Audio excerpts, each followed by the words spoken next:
श्रीमद भगवद्गीता अध्याय 3 मधील श्लोक 16 ते 20 आज आपण पाहणार आहोत. श्लोक 16. एवं प्रवर्तितं चक्रम नानुवर्तयति हय अघायुरिन्द्रियारामो मोघं पार्थ सजीवती. प्रवर्तितम म्हणजे वेदांनी प्रस्थापित केलेले, मोघम म्हणजे व्यर्थपणे.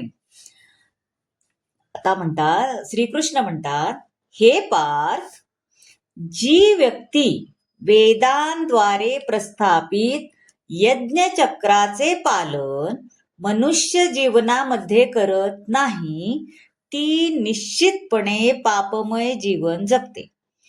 अशी व्यक्ती केवळ इंद्रिय तृप्ती करता जगत असल्याने व्यर्थच जीवन जगते, हो की नाही? म्हणजे काबाड कष्ट करा आणि इंद्रिय भोग घ्या, या भोगवादी तत्वज्ञानाची भगवंतांनी निंदा या ठिकाणी केली.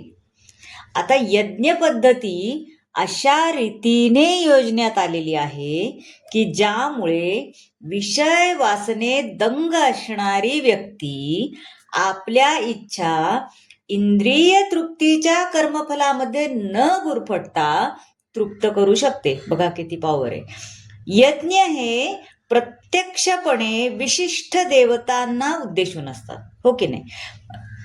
यज्ञ करण्याची मध्ये व्यक्ती निपुण होते तेव्हा ती निश्चित कृष्ण भावना भावित बनते. आता श्लोक 17 पाहूया. यत्स्वात्मरतिरेव साध्यात्मतृप्तश्च मानवा आत्मन्येव च संतुष्टस्तस्य कार्य न विद्यते. जो आत्म्यातच रममाण झाला आहे त्याचे जीवन आत्मसाक्षात्कारी आहे, आणि जो पूर्णपणे संतुष्ट होऊन आत्म्यामध्येच समाधानी आहे त्याला काहीही कर्तव्य राहत नाही. जो मनुष्य कृष्ण भावना भावित असतो तो हजारो यज्ञ केल्याने हृदयातून धुतली जाणारी अशुद्ध मलिनता त्याच्या हृदयातून तात्काळ धुतली जाते. मनुष्याला भगवंताशी असणाऱ्या आपल्या शाश्वत संबंधांचे पूर्ण ज्ञान होते. कृष्ण भावना भावित मनुष्य भौतिक कर्मात कधीच रममाण होत नाही. आता श्लोक 18 पाहूया. नैव तस्य कृतेनार्थो ना कृतेनेह कश्चन न चास्य सर्वभूतेषु कश्चिदर्थ व्यपाश्रयाः. आता आत्मसाक्षात्कारी मनुष्याला आपले विहित कर्म करून कोणताही हेतू प्राप्त करायचा नसतो, हो की नाही? तसंच या प्रकारचे कर्म न करण्याचेही त्याला काही कारण नसते. त्याचबरोबर त्याला इतर प्राणीमात्रांवर अवलंबून राहण्याचीही त्याला आवश्यकता नसते. कृष्ण भावना भावित मनुष्य अथवा देवता कोणाचाही आश्रय घेत नाही, त्यांना तसा लागतही नाही, हो की नाही?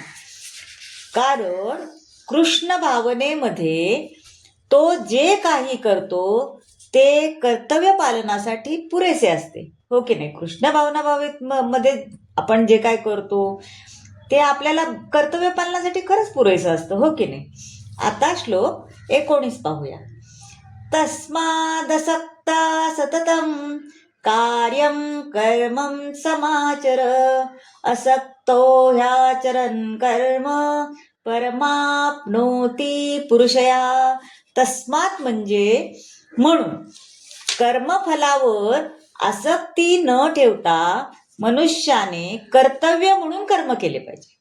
कारण अनासक्त होऊन कर्म केल्याने त्याला परमेश्वराची प्राप्ती होते. कुरुक्षेत्राच्या युद्धामध्ये अर्जुनाला श्रीकृष्ण प्रित्यर्थ युद्ध करण्यास सांगण्यात आले, कारण त्याने युद्ध करावे ही श्रीकृष्णाची इच्छा होती.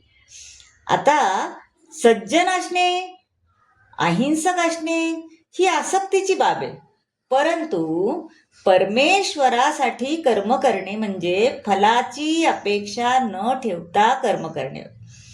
आता कृष्णाचे भक्त असणाऱ्या मनुष्याला कर्मफलावर मुळीच आसक्ती नसते, कारण त्यांच्यावर कृष्णावर डोळे झाकून आपण भक्ती करतो, मग आपल्याला काय मिळणार ते देवच ठरवेल असं आपण म्हणतो की नाही.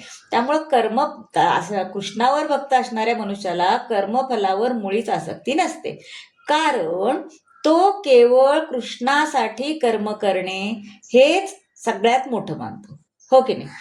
आता श्लोक 20 पाहूया. कर्मणैव हि संसिद्धी मास्थिता जनकादयः लोकसंग्रहमेवापि संपश्यन्न कर्तुमर्हसि. कर्मणा म्हणजे कर्माद्वारे. जनक आदी राजांनी केवळ नियत कर्मे करून सिद्धी प्राप्त केली, म्हणून एकंदर सामान्य लोकांना शिकवण्याकरता तू आपले कर्म केले पाहिजे. म्हणजे लोकांना उदाहरण घालून देण्याकरता त्यांनी सर्व विहित कर्माचे आचरण केले. कृष्ण भावनेमध्ये स्थित असलेल्या व्यक्तीला जरी या जगाबद्दल किंचितही आस्था नसली तरी तो लोकांनी कसे जीवन जगावे व कसे कर्म करावे हे शिकवण्यासाठी कर्म करतो, है की नाही. किती छान सांगितले की नाही, कर्म कधी कसे करावे, है ना. तर मंडळी, कसा वाटला आजचा भाग नक्की सांगा. तुम्हाला जर आवडला असेल, मी सांगितलेलं आवडत असेल तर चॅनलला सबस्क्राईब करा, लाईक करा, शेअर करा. धन्यवाद.